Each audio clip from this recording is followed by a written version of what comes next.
for daily Ask Reddit. Which job is a lot less fun than most people expect? If you like the video, drop a like and subscribe so you never miss our daily videos. Park ranger. Don't get me wrong, I loved it, but a lot of days it was less talk about cool animals while wearing your ranger hat and more the toilets are overflowing again. Go clean the septic tank filter and stir the tank with a shovel. With a little bit of hey, there's a methed out guy down by the bridge. Can you convince him to leave without killing anyone? All for the low price of $26k/year with a college degree. Edit so more people will see this. I hate the idea that this comment might dissuade anybody from becoming a park ranger. These jobs are so varied, and I just happen to work for an underfunded agency with too few staff. Honestly, I still love this job and would have kept doing it forever if a higher paying outdoor environmental job hadn't pretty much fallen into my lap. Being a park ranger taught me so much, and most importantly, I got trained as a wildland firefighter, which is still my favorite part of my job. If you've always dreamed of being a park ranger, please go for it. I do closed captioning. While I joke that yes, I get paid to watch TV, it's actually very tedious. And if you don't actually enjoy the programming, you're being forced to watch something you don't care for. Or worse, if it's something I do enjoy like a long form drama, we usually chop those up into 15-minute increments and split between everyone. So I only see chunks, and not always even in order. It actually ruins the show for me. Edit. Wow. For a thread about my job not being fun, did not expect the response for interested parties. To summarize the questions, anyone who knows proper grammar and spelling can pretty much work the technical side of closed captioning. For live writing you have to be a stenographer, which you need to train for with an associate's degree. If you're looking to do side transcription work, I'd recommend ordering a foot pedal online and looking into freelance sites such as Rev and Upwork. Working in a flower shop.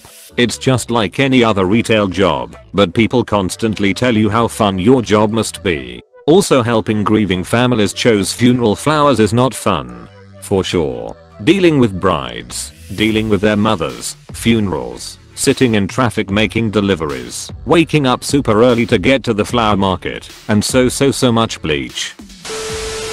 Well, I'm a scientist. I don't know if people usually think of that career as fun, but I think people think it's a lot more eureka and a lot less. This data has to be manually processed for 600 hours before I can analyze it. Not a specific job, but traveling for work. I'm in tech and a lot of people starting out talk about wanting to go to customer sites and get out in the field. I love to travel for fun, but it's hard to fit in the fun stuff when you have presentations and stuff to worry about, and a lot of times your customers aren't in the fun cities anyway. I also think I prefer the stability and day-to-day schedule of traveling less frequently. Video editor. The more I do it, the more I can't be asked. What I hate so much is that when you send a draft or edit to the client/boss, they mostly seem so ungrateful. Oh yeah, just make this easy change and we'll be good to go. No asshole, that's not an easy change. I do video editing on top of graphic design, and people just seem so unappreciative of how much time and effort goes into a quick little video. A pediatric nurse. Being a nurse for children and adolescents. Everyone in nursing school talks about how much they want to work with kids. The reality is that a pediatric nurse sees more cases of abuse and neglect than any other specialty.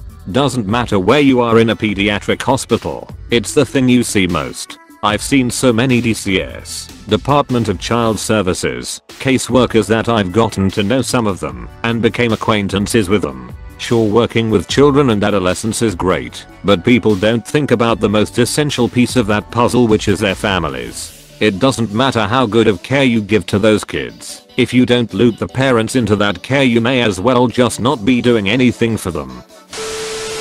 Video game testing. I've been working in the game industry for 6 years now and teaching for 2. Testing video games is thought to be just, oh, you just play games all day. La la la lil, but it's actually very specific and arduous. First of all, there are a bunch of testing methodologies such as load/soap testing, white room testing, version testing, to name a few, but the most common one is functionality testing.